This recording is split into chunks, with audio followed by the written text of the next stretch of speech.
Second demand, every single person who raised a finger on our students, and it doesn't matter who he is, the people who ordered it and the people who executed it should be made accountable. And the third thing is that the man who is running this entire system, the man who is finally accountable to all this, should have the decency to apologize to the students for what has happened. These are not complicated things. These are not difficult things. This gentleman, Mr. Dharmendra Pradhan, has literally destroyed India's biggest asset. What used to be called our success, what used to be called the best thing India has, our education system, has been wiped out. And so we fully support these demands, and we fully support every single student who is on the streets. Thank you. अब कुछ सवाल जवाब हिंदी में कर दूं? हिंदी में कर देता हूं.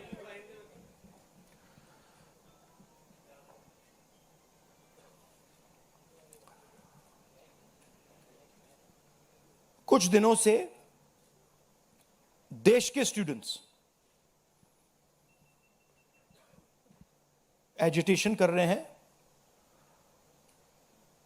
गुस्से में हैं, पीसफुल प्रोटेस्ट कर रहे हैं. इसके कारण है, पहला कारण, जो हमारा एजुकेशन सिस्टम है, जो पूरी दुनिया में मशहूर हुआ करता था as a great education system, वो अब रिग्ड एजुकेशन सिस्टम है. कितना रिग्ड है वो किसी को नहीं मालूम. सुपरफिशियली दिख रहा है कि 152 पेपर लीक हुए हैं पिछले 10 साल में. सच्चाई नहीं मालूम, क्योंकि ये 300 भी हो सकता है, क्योंकि बहुत सारी बार पेपर लीक हो गया, किसी को पता भी नहीं लगा होगा, वो भी हो सकता है. बट जो हमें मालूम है 152 152 पेपर लीक हुए हैं. स्टूडेंट तैयारी करते हैं, मेहनत करते हैं 8-8 10-10 घंटे 3-4-5 साल के लिए, और फिर लास्ट मिनट उन्हें बताया जाता है, देखिए जिनके पास पैसा है, 40 लाख रुपए जिनके पास हैं, 50 लाख रुपए जिनके पास हैं, वो पेपर खरीद सकते हैं. आपकी ईमानदारी का, आपकी मेहनत का कोई मतलब नहीं है. उनको 152 बार पिछले 10 साल में भी यह बताया गया है.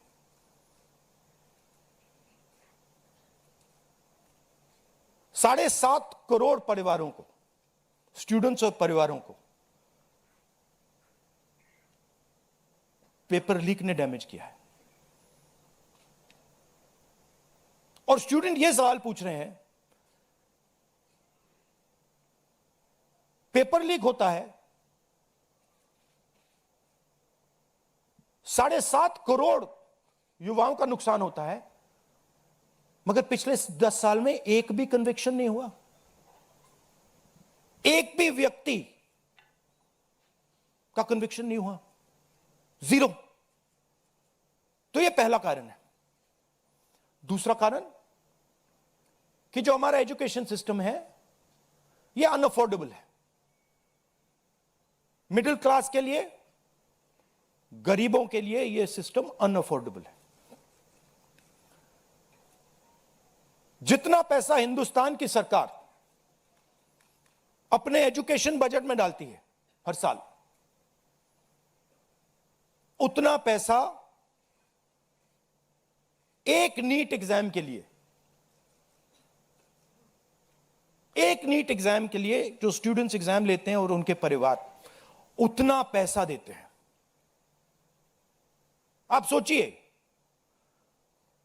सरकार पूरे देश से टैक्स लेती है,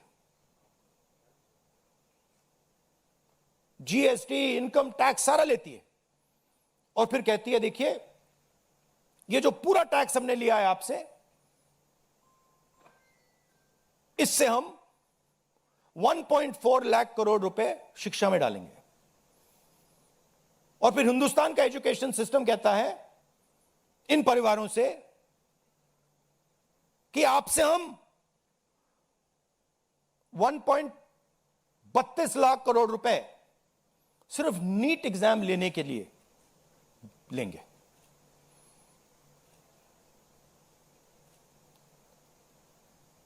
This is an insult to every single student in this country. This is an insult to every single family in this country. और ये कौन लोग हैं? ये मिडिल क्लास गरीब लोग हैं। ये अमीर लोगों का प्रॉब्लम नहीं है।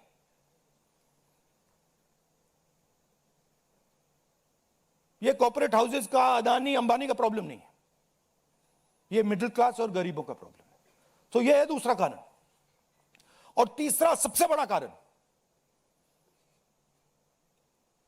एजुकेशन के बाद जो होना चाहिए, आप इंजीनियर बन गए, डॉक्टर बन गए, लॉयर बन गए, उसके बाद देश की कमिटमेंट होनी चाहिए कि हम आपको जॉब देंगे, रोजगार देंगे, फ्यूचर देंगे। देश का यही मतलब होता है। देश का मतलब होता है कि हम आपको फ्यूचर देंगे, हम आपको एजुकेशन देंगे, हम आपको हेल्थ केयर देंगे। यह फाउंडेशन होता है देश का। और यह देश कहता है कि नहीं, हम आपसे पैसा चोरी करेंगे, हम एजुकेशन सिस्टम को रिग करेंगे, और फिर उसके बाद सारे के सारे दरवाजे हम बंद कर देंगे। एक ही दरवाजा आपके लिए खुला होगा, सरकारी नौकरी, वो भी रिग्ड है। उसमें भी जिसकी जान पहचान है वो घुसेगा, जिसके पास 40 लाख रुपए वो घुसेगा।